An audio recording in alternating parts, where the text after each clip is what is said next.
look, I mean, I think the world is changing in terms of how you distribute these kind of movies. And I mean, I think COVID, I mean, take everything together, Netflix, and then take COVID.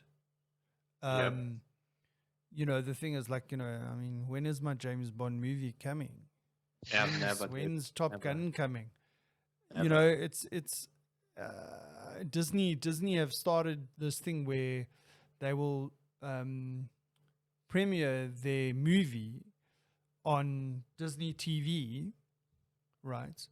But you pay a premium to see it. Okay, so I mean, they must be doing it. I mean, they must be making their money. I don't know if they're making as much money as they would normally if they pumped it into the cinemas. But they've released some movies, and they do it on their Apple TV. And if you want it, you got to pay for it, right? And it's more expensive than going to the movies.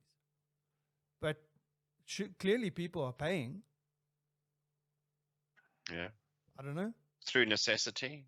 Well, yeah, exactly. And I mean, this is the thing. I mean, I'm not like chomping at the bit to go to the cinema, but I am chomping at the bit to watch the movie. So if you say to me, listen, you could actually watch the new James Bond, but it's going to cost you more than it would if you went to the cinema. At this point, I'd pay it.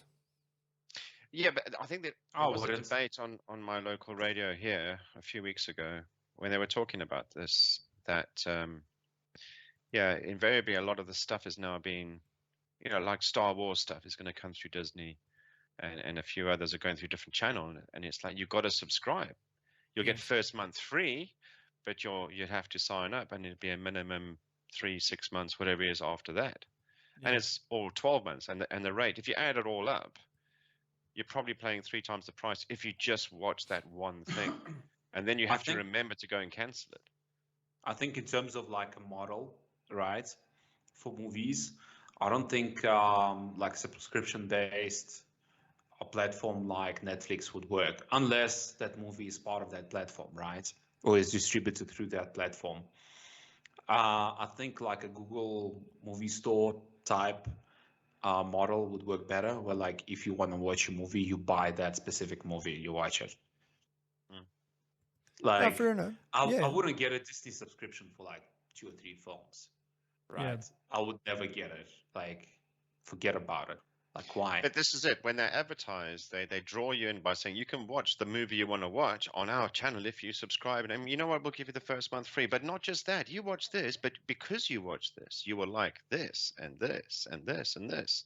And by the time you've watched all that stuff, it's paid for itself a long time ago. So don't worry about it. It's a different frame of mind. Yeah.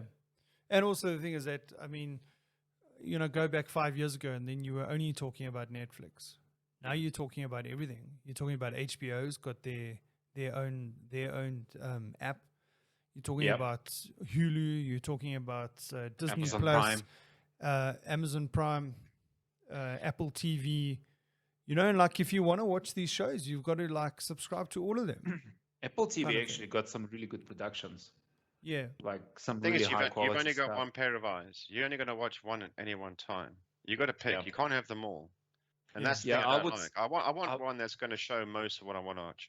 I'll pay for 2 subscriptions. I do today, but I don't want to pay for 10 or 5 just to have on demand what I want to watch when I want to watch it. But you see what happens? They're smart. So like for instance, like a show that's been say produced and distributed by CBS as an example. Okay? Yeah. You can sign up for their CBS subscription service, which is actually now called Paramount Plus. Yeah. And but you can watch it as it comes out, or you can wait a year and watch it on Netflix or Hulu. Right. So it's that thing again of like, if you want it, you can have it, but you pay for it, or you can be patient for a year and watch it on another service.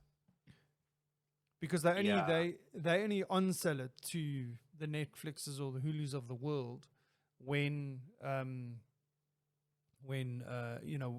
after they've, like after a certain time, after a cycle where they've got their money from it, then they on-sell it to someone else.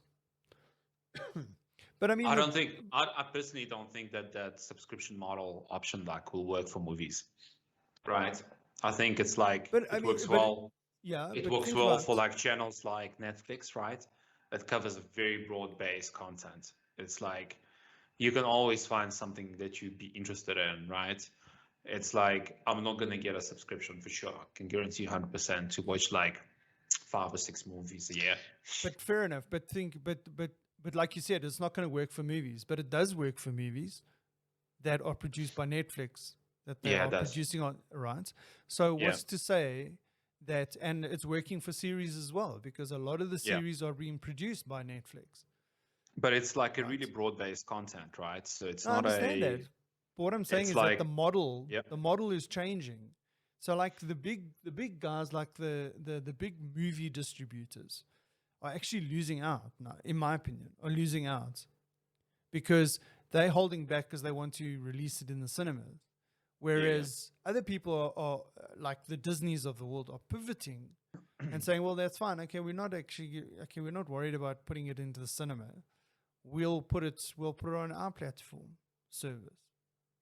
So where does that leave the big movie companies that don't have a subscription service at the moment? Do they then partner with someone like Netflix or Disney or whoever? They need to partner. Or do they die? Innovate. Or do they disappear? And the Disneys and the Netflixes of the world are the ones that produce these big movies. I think they're either going to innovate or die, because it's like there's not going to be a big uptake for movie houses until the COVID pandemic, until we get through the COVID pandemic completely, right?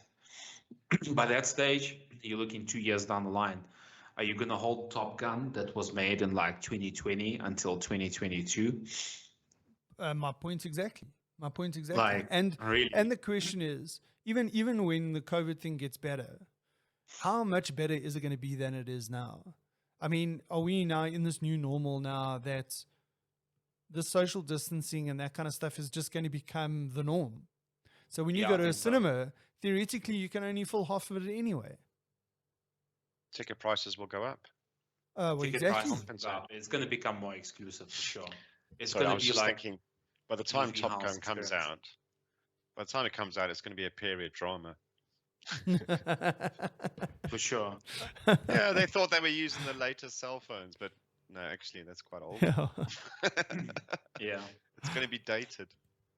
Yeah.